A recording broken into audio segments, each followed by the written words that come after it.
नमस्ते। Welcome to our podcast ma'am. आइए। नमस्कार।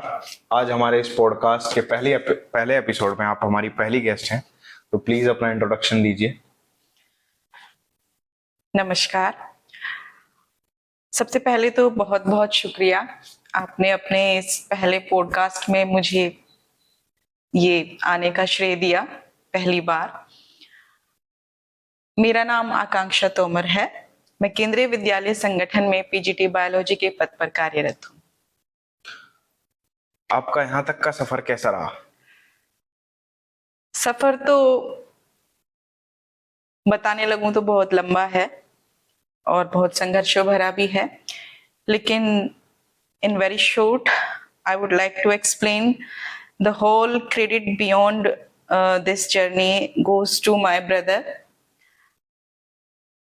मैंने सिर्फ अपना काम किया है, मैंने बस अपनी पढ़ाई करी है शिद्दत से, लेकिन मुझे जहाँ जिस चीज की जरूरत पड़ी, जो सपोर्ट मुझे चाहिए था, चाहे वो सामाजिक हो, चाहे वो आर्थिक हो, या फिर कहीं किसी कोचिंग की आवश्यकता हुई हो, या घर पे भी कभी जरूरत पड़ी हो, या फिर कभी मैंने पढ़ने से जी चुराया हो, तो हर जगह एक कहते हैं ना कि एक असली मेंटोर जो आपको सफलता की तरफ पहुंचा देता है। उड़ान में इससे ऊंची भी भर सकती थी, पर मेरा असली गाइड जो था उसने मुझे यही समझाया कि शुरुआत वहां तक करो जहां तुम पहले पहुंच सको, फिर धीरे धीरे धीरे धीरे स्टेप अप करते जाओ। तो मैंने उसी की अपने भाई की हर बात को जैसे नोटिस किया, और जो जो उसने मुझे बताया मैंने बड़ी शिद्दत से किया, और आज मैं पीजीटी बायोलॉजी के पद पर हूँ और मैं बहुत खुश हूँ। और शायद इसके पीछे उसी की मेहनत हो कि केवल ये एक पोस्ट नहीं है, संगठन में रहते रहते बहुत कुछ अनुभव जो उसी के सिखाए हुए हैं जीवन में मुझे, और मेरा 11 वर्षों का ये कार्यकाल हो चुका है इसमें, तो वही बातें मुझे अभी भी याद हैं। मैं उन्हीं पे अमल करती हूँ और आगे बढ़ रही हूँ और बढ़ती रहूंगी। जी। तो मैम, जैसे कि आप दो बेटियों की जो है मदर भी हैं और सेल्फ इंडिपेंडेंट वुमेन भी हैं, काफी स्ट्रॉन्ग वुमेन है, तो आपको सोसाइटी में आजकल ऐसे क्या जो है चैलेंजेस फेस करने पड़ रहे हैं जो आप सोचती हैं कि फ्यूअर मेल तो वो ना करने पड़ते? वैसे तो ये अपने आप में एक बहुत ही प्राउड मोमेंट है, प्राउड फील करने की बात है कि मैं दो बेटियों की माँ हूँ। जी। और यहाँ भी मैं बता दूं कि वही मुझे मेरे भाई की वही सीख मुझे अभी भी याद आती है कि आपने एक शब्द कहा ना कि आप बहुत स्ट्रॉन्ग वुमेन हैं, तो इसके पीछे भी उन्हीं का हाथ है। दो बेटियां हैं और जगह जगह मेरी पोस्टिंग होती रहती है। अब तक 3 जगह मेरी पोस्टिंग हुई है और तीनों जगह मुझे अकेले ही सफर करना पड़ा है।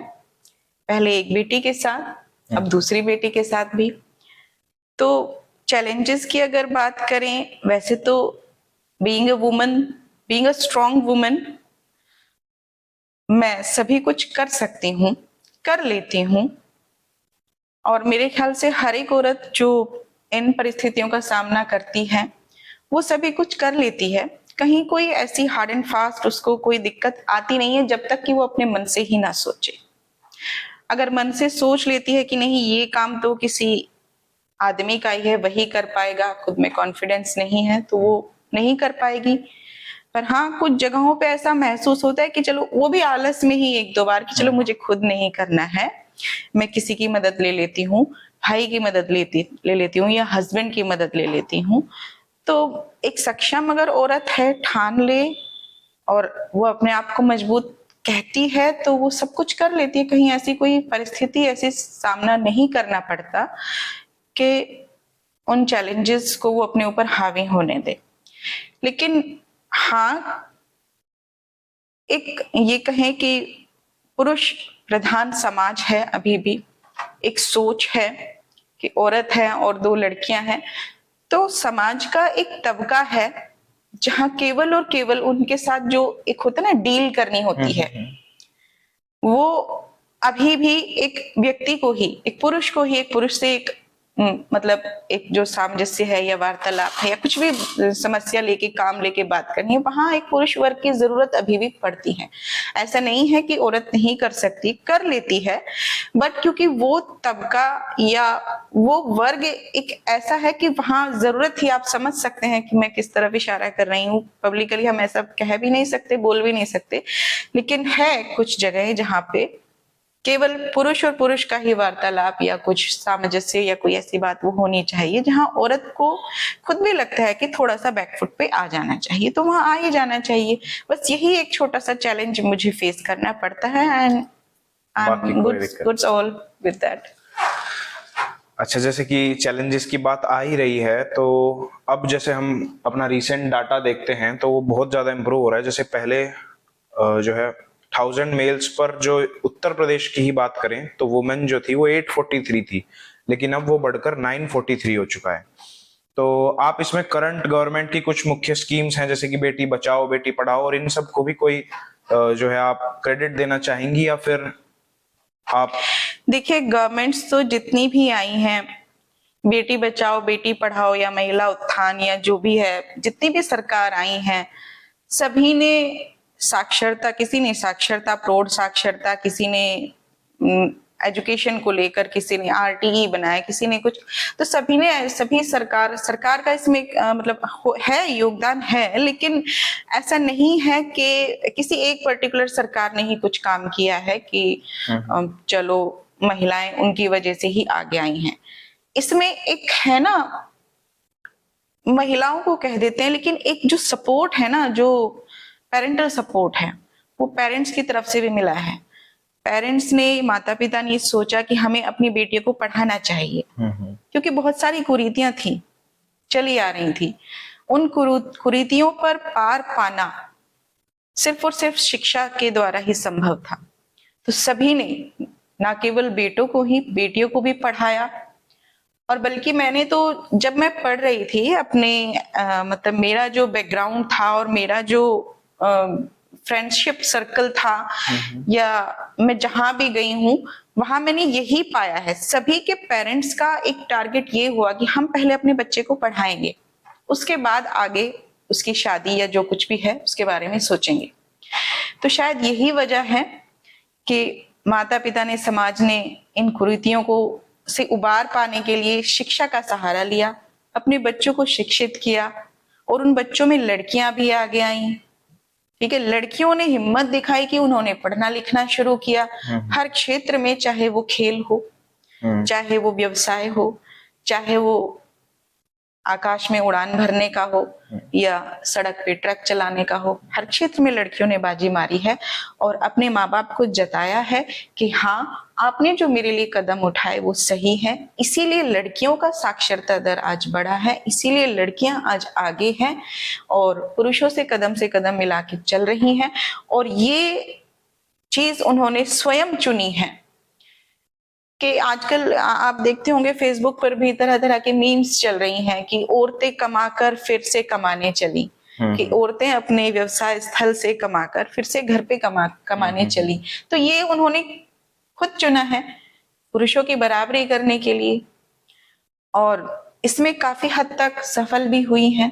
तो इसीलिए आज ये कहें कि वो पहले 843 थी तो 943, 950 and touch wood she will cross the 1000 miles also, और बहुत जगहों पर वो क्रॉस कर भी चुके हैं।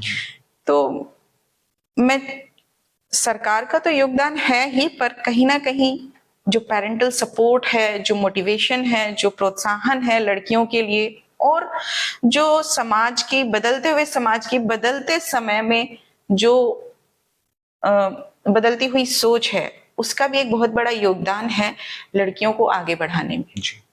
और उसको एक कमजोर से एक सशक्त महिला बनाने में जी। और एक चीज और, ये जो 5G की क्रांति है ना, और ये जो हर छोटे छोटे घर में मोबाइल आ गए, तो इससे भी ये जो सोच है, ये जो कुरीतियां हैं, इनका बहुत हद तक दमन हुआ है। ये मोबाइल हम बहुत जगहों पे तो हम कह देते हैं कि भाई बच्चों के लिए खराब है, स्क्रीन टाइम बांध दो या ये कर दो या वो कर दो, बहुत सारी चीजें सोशल मीडिया को लेकर के। लेकिन क्या है, मोबाइल से जो छोटी छोटी तकलीफें या छोटे छोटे मुद्दे या छोटी छोटी कुरीतियां या बहुत सारी अच्छी चीजें स्प्रेड हुई हैं तेजी से जी। और लोअर क्लास से अपर क्लास तक गई हैं, तो उसमें क्या हुआ है, इम्प्रूवमेंट ही हुआ है। लोगों ने उसको लिया, ग्रैस्प किया, जो उसमें से अपने लिए बेटर है वो चुना और वैसे अपने आप को किया। आज आप देखिए रील्स बनाने में या कहीं भी हो, फीमेल्स कमा रही हैं, ऑन डिपेंड हो रही हैं और अपना घर चला रही हैं और अपना जो भी जीवन साथी है या ये कहो कि माता पिता हैं उनको भी सपोर्ट कर रही हैं, अपने बच्चों को भी पढ़ा रही हैं, खुद भी आगे बढ़ रही हैं।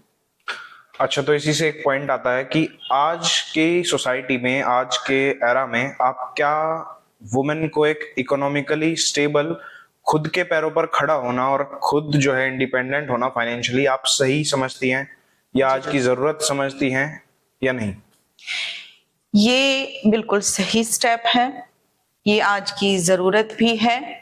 और अगर किसी परिवार को ये लगता है, किस महिला को भी ये लगता है कि नहीं मुझे कमाने की जरूरत नहीं है, वो घर में भी ठीक है, बट हाँ ठीक है, हो सकता है उसके लिए क्योंकि उसको जरूरत नहीं है, लेकिन वो घर में भी एक ये कहें कि जहां उसका मतलब रहना सहना उस स्तर का है, वहां भी उसको अपने आप को स्टैंड करने के लिए, प्रूफ करने के लिए कुछ ना कुछ वो काम करती ही जरूर है।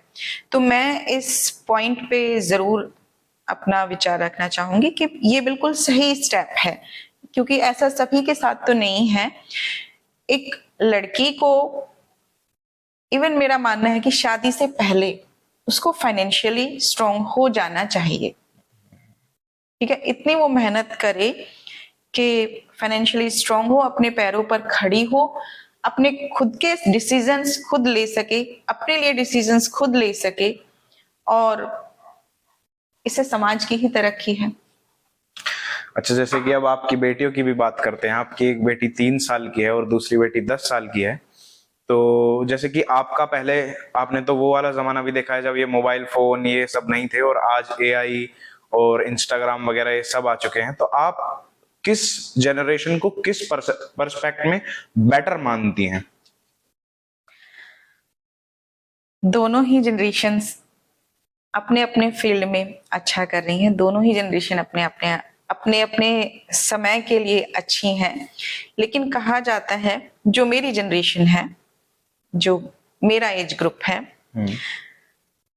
ये गुजर चुके हैं उससे लालटेन वाले जमाने से जी। इन्होंने वो लैंडलाइन वाला फोन भी देखा है और ये आज 5G वाला टच स्क्रीन भी चला रहे हैं, ठीक है, और इस तरीके से इंटरव्यू भी दे रहे हैं। इनको अनुभव हो सकता है ज्यादा हो सकता नहीं है, इनको अनुभव है ज्यादा, और इनकी सोच भी थोड़ी डीप है, नॉलेज भी है, और एक होता है ना पेशेंस, वो भी इस जनरेशन के अंदर है। लेकिन न्यू जनरेशन सब कुछ जल्दी जल्दी जल्दी मिलता चला गया, तो कहीं ना कहीं मैं देखती हूँ अपनी बेटियों के अंदर भी कि थोड़ी सी शॉर्ट टेम्पर्ड है।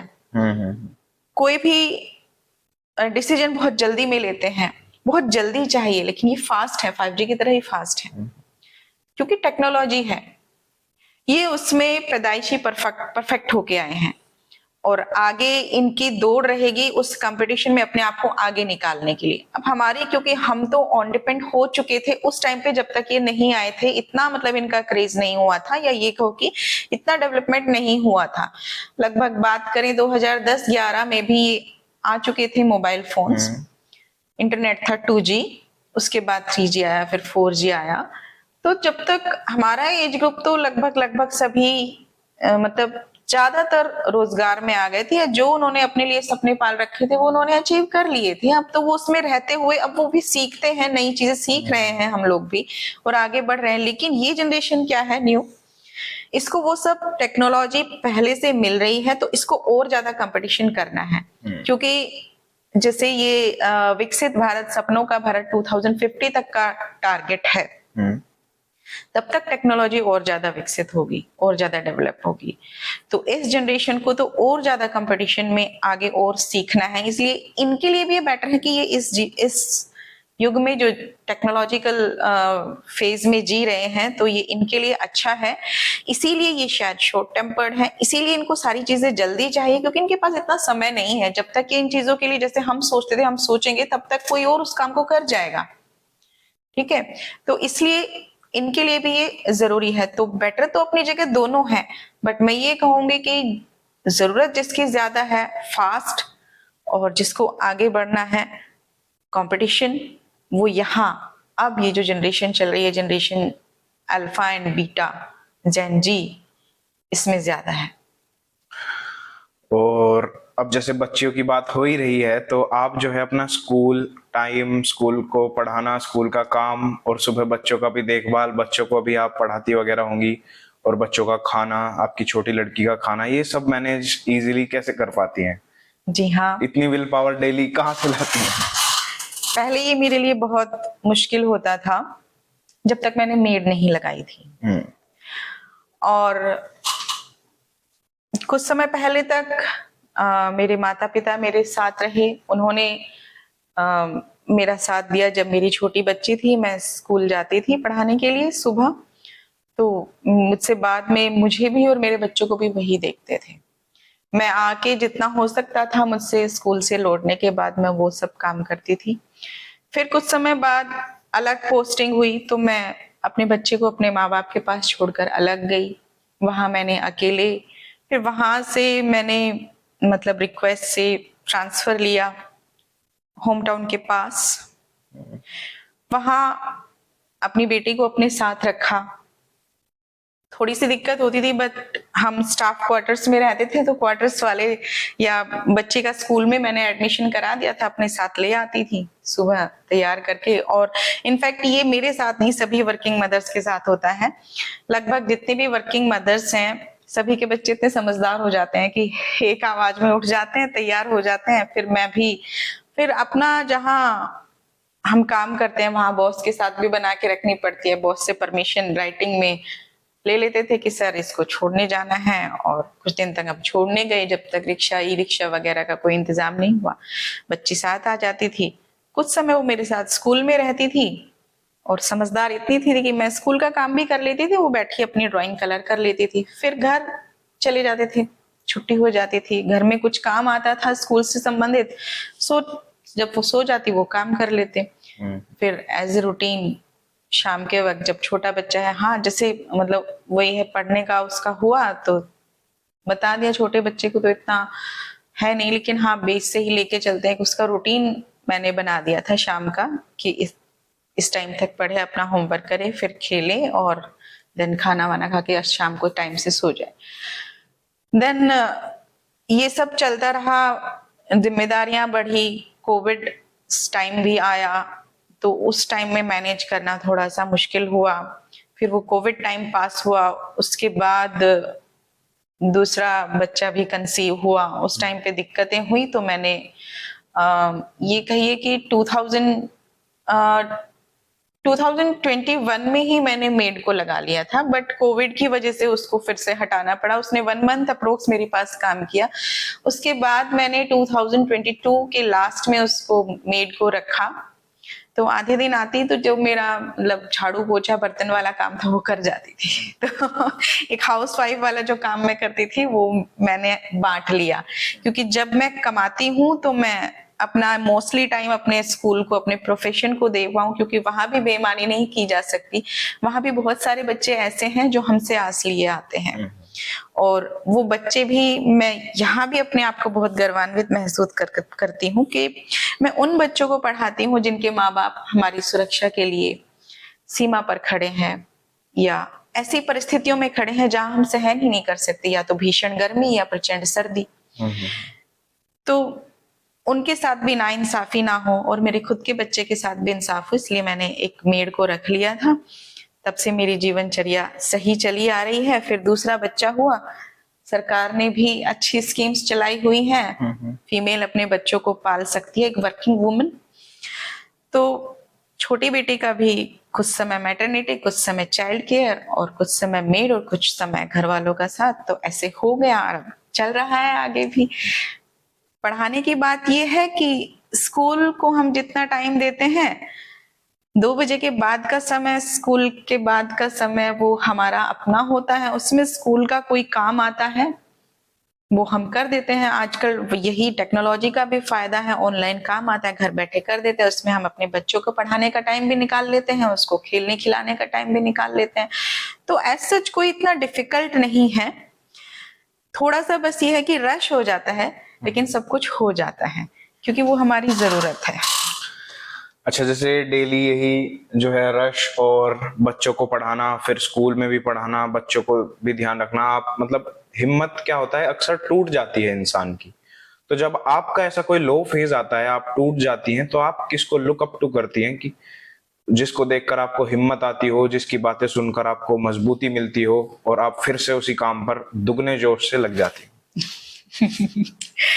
बिल्कुल सही सवाल। ऐसा होता है, इतना रश हो जाता है, कई बार खुद पे ध्यान नहीं दे पाते, इरिटेट हो जाते हैं। और अब एज भी वहां पहुंच गई, जैसे 40+ में आप समझते हो कि मूड स्विंग्स होने लगते हैं। तो बहुत बार ऐसा होता है कि कमरा बंद कर लें, बच्चों को बाहर खेलने भेज दें और रोने लग जाएं। अपने लिए तो समय ही नहीं है। पर ये क्या, ये मतलब ये ऐसा लगता है जैसे कि हमने जिंदगी से हार मान ली, और जब हम इस मुकाम तक पहुंचे हैं तो हार मानने वालों में से तो है नहीं। तो ये जब लो फेज आती है, मैं तो, मेरा मतलब ये है कि मुझे बहुत ज्यादा स्ट्रेस हो जाता है and I go to bed. मैं तो मतलब जाकर मुझे लगता है मैं सो जाऊं, और आंखें बंद करके मुझे यही याद आता है। कौन याद आता है? मेरे आंखों में मेरे मम्मी पापा घूमते हैं, मेरा भाई घूमता है, मतलब मेरा अपना परिवार ही मेरी नजरों में रहता है। और मैं जाती हूँ फ्लैशबैक में कि मम्मी ने कैसे मेहनत करी, परिवार आगे बढ़ाया। हालांकि मेरी मम्मी वर्किंग वुमेन नहीं थी, हाउसवाइफ थी, बट उन्होंने भी बहुत स्ट्रगल किया है। एक बार मैं फ्लैशबैक में जाकर के उनको सोच लेती हूँ, फिर मैं अपने पापा की तरफ देखती हूँ, फिर मैं वही सारी बातें, मैंने जैसे कि स्टार्टिंग में कहा था, मुझे यहाँ तक लाने वाला ही मेरा भाई है। तो उनकी वो जो मोटिवेशनल बातें हैं, और फिर मुझे कभी लगता है तो मैं उनसे फोन पे बात कर लेती हूँ कि आज मुझे ऐसा लग रहा है, बल्कि रो भी देती हूँ उनके सामने। फिर वो मुझे मतलब रिलैक्स भी करते हैं। और बस वही एक सहारा है। मैं कभी ऐसा फील करती हूँ तो मैं उनसे बात कर लेती हूँ and sold out, every problem sold out. अच्छा, जैसे अक्सर जो है आमतौर पर लोग सोचते हैं कि जो है टीचिंग वाली जॉब है, 9 to 3 जॉब और सबसे आसान, ये टीचर्स जो है कामचोर हैं वगैरह वगैरह, तो उनको आप क्या जवाब देना चाहेंगी? चलिए, मैं तो यही कहूंगी कि 1 महीना नहीं, मैं अपनी 15 डे की सैलरी, भाई 15 दिन मुझे भी तो काम करना है, 15 दिन की सैलरी मैं उनको दे देती हूँ। और अगर ऐसा है तो वो 15 दिन ही आके मेरी जगह काम करें। तो मेरे ख्याल से वो 2 दिन नहीं टिक पाएंगे। 2 दिन में मैंने ज्यादा बोल दिया, 1 दिन नहीं टिक पाएंगे। 1 दिन में तो वो समझ ही नहीं पाएंगे काम क्या है। ठीक है, तो ये जो सोच रखने वाले हैं कि टीचिंग है, गए सुबह गए दोपहर में आ गए फिर अपने लिए, नहीं, ये एक इतनी बड़ी जिम्मेदारी है कि हम जा रहे हैं। कोई पेरेंट 6 से 8 घंटे, 6 घंटे तो हम कहते हैं बट एक्चुअल में 8 आवर्स वो हमारे पास है।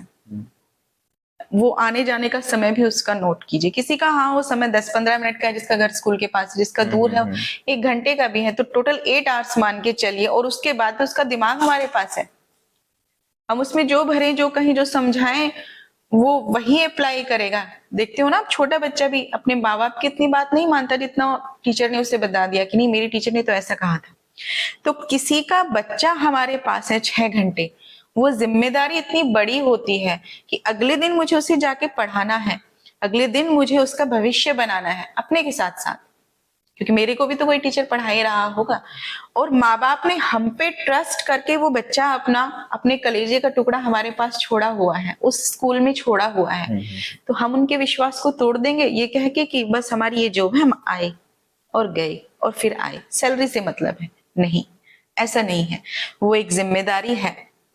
क्या पढ़ के जाना है, क्या आके अगले दिन का प्लान करना है, और क्या उसका कंप्लीट डेटा रिकॉर्ड जो आगे तक काम आएगा, जिस पे सरकार भी काम करे। हर जो कोई भी नई स्कीम आती है वो स्कूल से होके जाती है। जी।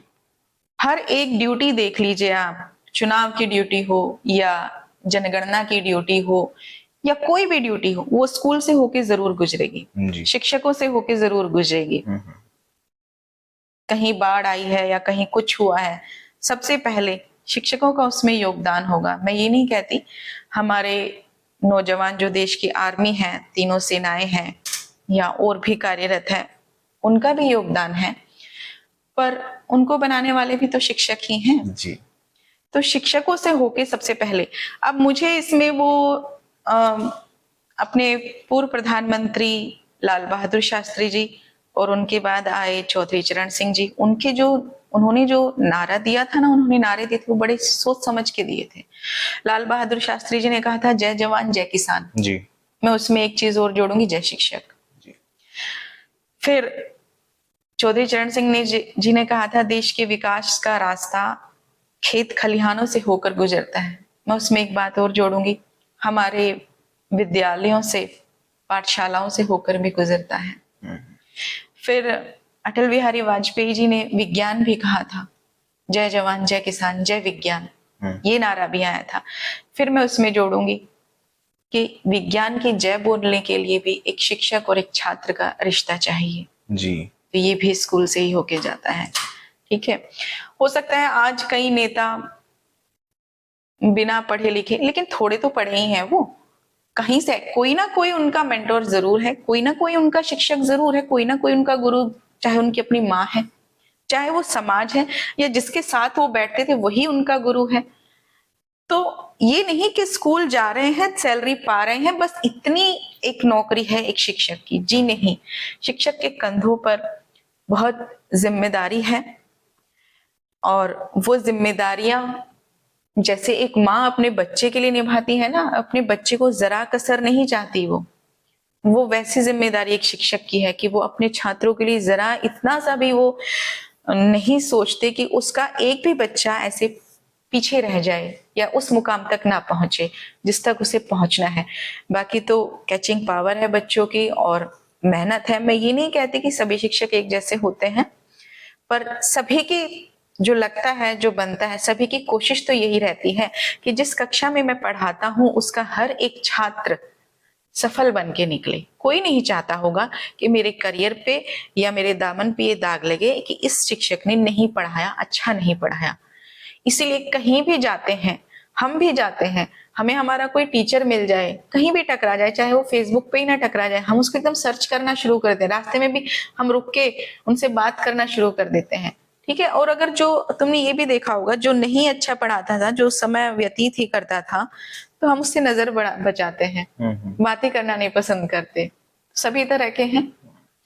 तो एक सोचने वाले बहुत कुछ सोचते हैं कि हाँ बस ये इतनी सी या 9 to 5 वालों की जॉब बहुत अच्छी होती है, लेकिन मैं तो ये कहूंगी कि यहाँ इनका मेंटल वर्कलोड भी है, इनका फिजिकल वर्कलोड भी है, इनके ऊपर सोशल वर्कलोड भी है। क्योंकि आप देखिए 9 to 5 वाले किसी भी तरह की वेशभूषा या कैसे भी गणवेश में, कैसे भी ड्रेसिंग सेंस, कुछ मतलब कैसे भी हो उनके अकॉर्डिंग, या कभी भी छुट्टियों में, वीकेंड में कहीं भी चले जाते हैं, किसी भी तरीके से एंजॉय कर सकते हैं। बट हम लोग क्या है, हम कहीं जाने से पहले ये सोच लेते हैं कि कोई हमारा स्टूडेंट ना मिल जाए और हमें इस वेशभूषा में देख लेंगे तो अगले दिन वो हमारा मखौल ना उड़ाए, या क्लास में जाके अरे मैडम तो कल वहां इस तरीके से थी। तो हमें हर चीज सोचनी पड़ती है। जैसे ये फिल्मी कलाकार के लिए भी होता है, अगर वो कहीं बिना मेकअप किया कहीं ऐसे किसी कैमरामैन के आगे आ गया तो वो एकदम अपना चेहरा छुपाता है और तरह तरह के पोज देना और एक्टिंग करना और कैमरा की तरफ चलो जाओ जाओ। तो हमारे साथ ऐसा होता है कि अगर हम, जो एक स्टैंडर्ड है डेफिनेशन टीचर्स की, कि एक तो टीचर को बहुत ही सौम्य, सुशील, और एक होता है ना, एक इमेजिनेशन आ जाती है टीचर की, वो सीधे से गणवेश में, या तो पैंट शर्ट हो, मैडम है तो साड़ी हो या सूट हो, या ठीक से कोई अच्छे से कपड़े हो जो भड़काऊ ना लगे।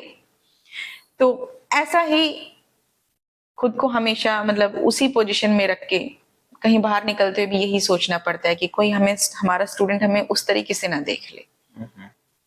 तो हम ये नहीं कहते कि ये बंधे हुए हैं, ये हमारी एक बरसों से चली आ रही गुरु शिष्य परंपरा है, हमारे भारत की गुरुकुल की परंपरा है, हमारे देश की एक परंपरा है जो चली आ रही है वर्षों से, जिसमें छात्र और शिक्षक, गुरु और शिष्य के बीच का जो संवाद है, जो इनका रिश्ता है, वो बहुत ही, ये कहो कि सधा हुआ और बहुत ही जिसको कहें, क्या कह सकते हैं, शब्द ध्यान नहीं आ रहा है मुझे, बहुत ही पवित्र, पावन और संस्कार वाला रिश्ता होता है, जिसमें एक मतलब जब भी कभी कोई स्टूडेंट मिले उसकी हमेशा या तो श्रद्धा से उसका सिर झुका होगा या फिर गर्व से वो अपने शिक्षक के लिए ही ऐसे खड़ा होगा कि मेरा टीचर मुझे शाबाश तो कहेगा कि मैं आज यहाँ हूँ, कभी भी मिलते हैं तो ऐसा नहीं है कि बस 6 घंटे की नौकरी है, आए फिर और आराम फरमाया। बहुत काम है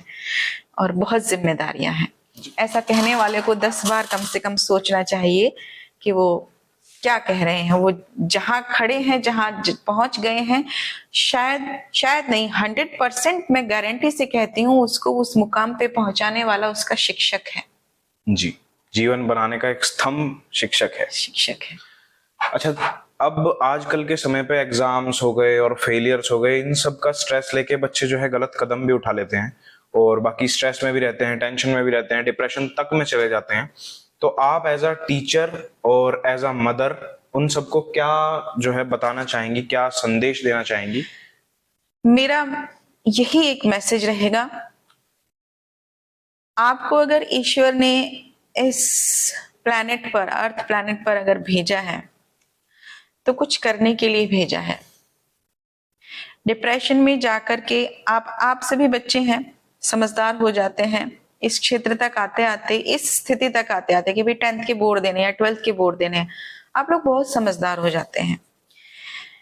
तो एक तो ये नहीं सोचना है कि मैं फेल हो गया तो क्या होगा, या मेरे तो इतने अच्छे नंबर नहीं आए तो मैं तो कुछ कर ही नहीं पाऊंगा। अपने स्किल्स पर फोकस करिए, क्या आप कर सकते हैं, आपके अंदर क्या कैपेसिटी है जिसको हम कर सकें। साथ ही साथ उन पेरेंट्स के लिए भी अपने बच्चों पर बिल्कुल दबाव ना बनाएं। और ये शिक्षकों को भी मैं देना चाहूंगी कि बच्चे के स्किल्स को पहचान कर उसको उसी के अनुसार शिक्षा दी जाए, उसकी काउंसलिंग की जाए कि आपको इस क्षेत्र में जाना है। उसके माँ बाप की भी काउंसलिंग की जाए कि आपका बच्चे का इंटरेस्ट यहाँ है तो उसको उस क्षेत्र में डालो, वो अच्छा करेगा और डेफिनेटली वो अच्छा करता है उस फील्ड में। और इसके लिए बहुत सारे, मतलब मैं तो एक छोटी चीज हूँ, बहुत सारी फिल्में भी इस पे बनी हैं, जैसे सितारे जमी पर हैं, और भी बहुत सारी चीजें हैं, मतलब मैसेजेस आते हैं। खुद हमारे प्राइम मिनिस्टर मोदी जी का प्रोग्राम आता है परीक्षा पे चर्चा, तो वहां भी बच्चों को यही मैसेज दिया जाता है, जिंदगी एक बार मिली है, इसको ऐसे व्यर्थ नहीं करना है, जो करने के लिए आए हो वो करो, स्ट्रेस लेने से नहीं होगा, किससे होगा। और कभी भी ये समझ लीजिए, मेहनत कभी भी साइड से नहीं जाती, वो थोड़ा लेट से ही बट रिजल्ट देती है। तो इस चीज को सोच के कि मैं नहीं कर पाया, क्यों बेकार में डिप्रेशन, ये डिप्रेशन जैसे शब्द भी ये अभी आए हैं, पहले नहीं थे। या माँ बाप ने थोड़ा डांट दिया, चलो चलते हैं इधर को उधर को कहीं को घूमने, अरे नहीं कोई बात नहीं, थोड़ी देर थोड़ा सा जाके सो जाया करो, रिलैक्स होके उठो, फिर सोचो। एक बार जब तुम सोच लोगे ना कि तुमने ये काम किया है, इस काम को करते हुए कहीं ऐसा तो नहीं लग रहा कि हाथ कांप रहे हैं या डर लग रहा है, ये गलत है, नहीं कर रहा, तो अगर लगता है तो वहीं स्टॉप हो जाओ। और जिस काम को करने में उत्साह, मोटिवेशन फील होता हो अपने आप ही, हाँ मैं ये सही कर रहा हूं, कई बार खुद को अच्छा लगता है, पेरेंट्स को अच्छा नहीं लगता, बट वो काम अच्छा होता है। ये नहीं कि खुद गलत काम कर रहे हैं तो पेरेंट्स को तो गलत लगेगा ही, बट वो काम अच्छा है और आप अच्छा कर रहे हो, बट पेरेंट्स सोचे नहीं ये कर, तो आप खुद भी अपने पेरेंट्स की काउंसलिंग कर सकते हैं कि पापा मम्मी मुझे ये बातें करने से हल हो जाती हैं। हाँ, तो जब बैठ के बात करते हैं तो सॉल्यूशन आता है। और स्ट्रेस शेयर करने से, अगर आपको कहीं स्ट्रेस फील भी हो रहा है तो आप अपने किसी खास दोस्त से, सबसे पहले सबसे अच्छे दोस्त तो आपके माता पिता ही हैं, अपने टीचर से अपनी बातें शेयर करो, वो समझेंगे, अगर आप गलत है आपको समझाएंगे, सही रास्ता दिखाएंगे। और अगर आप सही हैं, आपकी बातों को समझेंगे, आपको उसमें मदद करेंगे जो आपको चाहिए। तो इसमें स्ट्रेस नहीं लेना है, डिप्रेशन नहीं लेना, कोई गलत कदम नहीं उठाना है। क्योंकि मैं तो एक ही चीज कहूंगी, जिंदगी कुछ कर दिखाने के लिए एक ही बार मिलती है, और अगर आपको इसका सही उपयोग करना है तो इन छोटी छोटी चीजों को तो अवॉइड करना होगा, और जो करने आए हो वो करके निकलो। इसके लिए तो एक अफ्रीकन प्रोवर्ब भी है कि exams are part of life, not life. Not life. और हर चीज का रिप्लेसमेंट है, आपका रिप्लेसमेंट नहीं है। एग्जाम का रिप्लेसमेंट है, आप कुछ भी काम कर सकते हो, लेकिन अगर आप ही नहीं हो तो आपके रिप्लेसमेंट में कौन किसको क्या लाएगा, कहाँ लाएगा। अच्छा, जैसे कि आप एक मदर हैं, दो जो है प्यारी प्यारी बच्चियों की, तो आप अपने पेरेंट्स के, अपने गार्जियंस के एक्सपीरियंस से, अपने एक्सपीरियंस से कुछ संस्कार जो अपने बच्चों को देंगी, उनमें से कुछ संस्कार जो आज हमारे साथ भी साझा कीजिए। मैं तो यही कहूंगी कि time is very precious, focus on your time. Time management is big thing. Whenever you start to do something, first and foremost, you have to make your strict timetable to which you can follow up, और उस time table के according अपना काम करें। कहीं अगर कोई lag भी आता है तो try to remove that lag, and time management is best. अगर आपने टाइम सही से मैनेजमेंट कर लिया तो डिसिप्लिन में आप खुद रहोगे। सबसे बड़ी चीज है टाइम। टाइम खुद के लिए भी निकालिए, टाइम अपनी स्टडी के लिए भी निकालिए, टाइम अपने एक्सरसाइज, डेली रूटीन के काम, उनके लिए भी निकालिए, लेकिन एक फिक्स टाइम। ये नहीं कि बस आज का दिल निकाल दिया कल कर लेंगे, तो वो कल कभी नहीं आएगा। आज का काम है, आज ही करना है।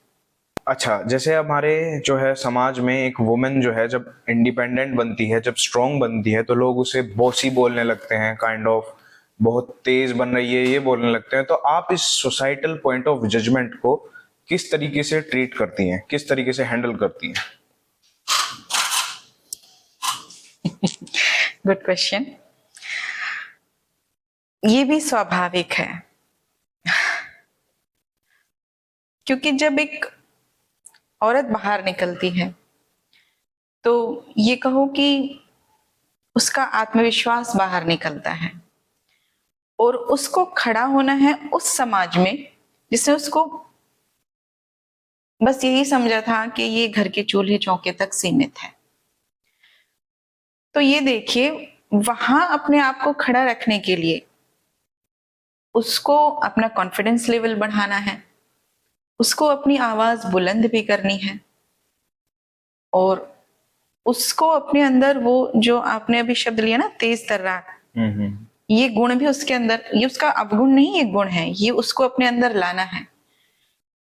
क्योंकि हमारे देश में ऐसे ही महिलाओं को दुर्गा नहीं कहा जा सकता जी। वो घर का भी पूरा वर्कलोड अपने कंधों पर उठा लेती है। एक नई पीढ़ी को जन्म देने के साथ साथ उसकी परवरिश करना, और सभी की अलग अलग परिस्थितियां हैं, किसी को कोई सपोर्ट मिलता है फाइनेंशियल, किसी को नहीं भी मिलता है, ठीक है। तो अगर आज महिला या लड़कियां या वुमेन हम कह दें, जिसमें जो भी डेफिनेशन दी जाए, जो भी वर्ड यूज किया जाए, सशक्त अपने पैरों पर खड़ी है तो जी वो बॉसी है। Let her be the bossy, क्योंकि वो वहां भी बॉसी थी, बस आपने उसको दबा रखा था यार।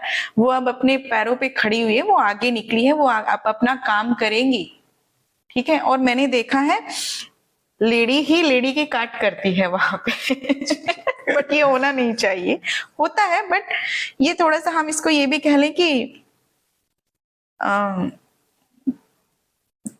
ये सब में है। हालांकि थोड़ा सा जेलसी भी फील होती है, लेकिन इससे ओवरकम होके देखें तो वो जेलसी नहीं है, वो औरत का प्राउड मोमेंट है।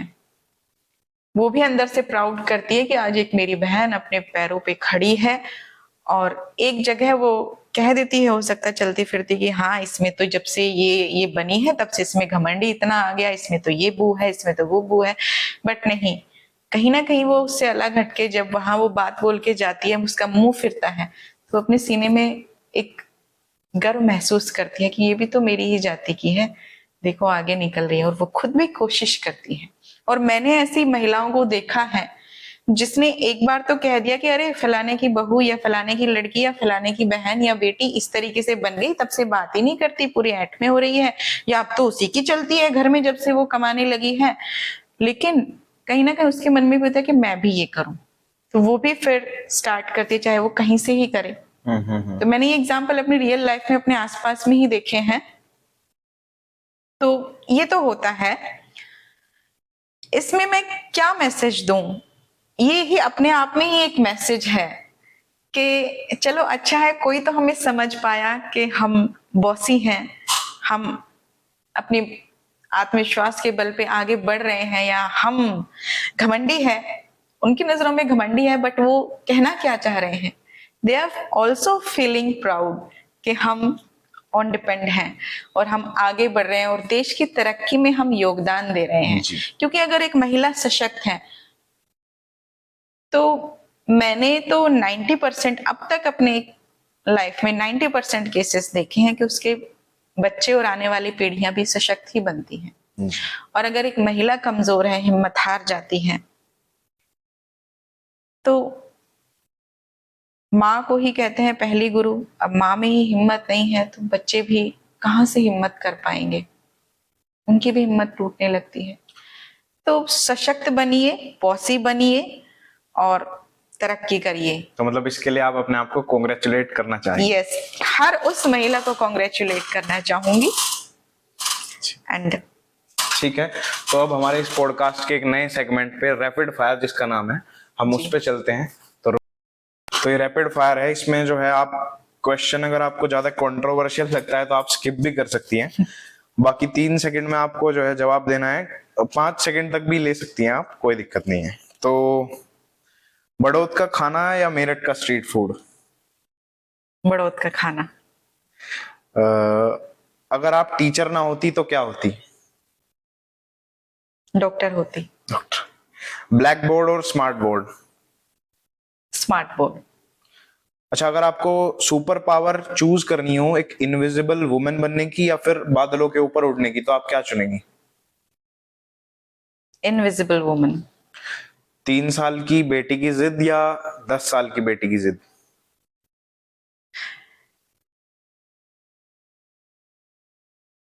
जिद तो कोई सी भी बेटी की नहीं। ये पोज बता रहा है। जिद तो कोई भी किसी भी बेटी की नहीं, बट हाँ जिद अगर करती हैं बच्चियां तो दोनों की ही जिद अगर जायज है तो। ठीक है। घर की नींद या बाहर घूमना? घर की नींद। 1 word to describe yourself?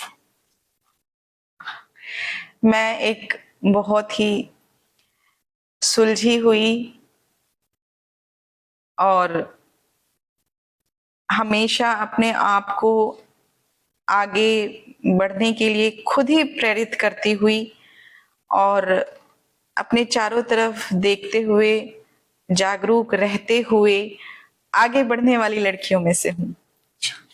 और अगर आपको 2 घंटे अपने डेली बिजी शेड्यूल में से 2 घंटे आज मिले, तो आप उन 2 घंटों में क्या ऐड करना चाहेंगी? क्या चीज आप उनमें ऐड करना चाहेंगी कि ये भी मैं डेली करना चाहती हूँ? योगा। योगा। अच्छा, नमस्कार दोस्तों, आज का ये हमारा पॉडकास्ट यहीं समाप्त होता है। जाते जाते मैम, आप कोई जो है अपने जैसी ही आज यंग बेटियों को कोई मैसेज अगर देना चाहें, अब उनके पेरेंट्स को कोई मैसेज देना चाहें तो प्लीज। पेरेंट्स से मैं कहना चाहूंगी कि अपने बेटियों के पंखों को काटे ना, बल्कि उनमें चाबियां भर दें, वो और ऊंची उड़ान भरे। और बेटियों को मैं कहना चाहूंगी कि अपने सपनों पर, अपनी मंजिल पर फोकस करें, इधर उधर के हवाइयों में ना उड़े, अपने लक्ष्य पर फोकस करें और उसको पाने के लिए माँ बाप के अपने विश्वास को नहीं तोड़ना, उस लक्ष्य को पाने के लिए अपनी जी जान लगा दें और फिर देखना कोई आपकी उड़ान को नहीं रोक सकता। ठीक है, धन्यवाद।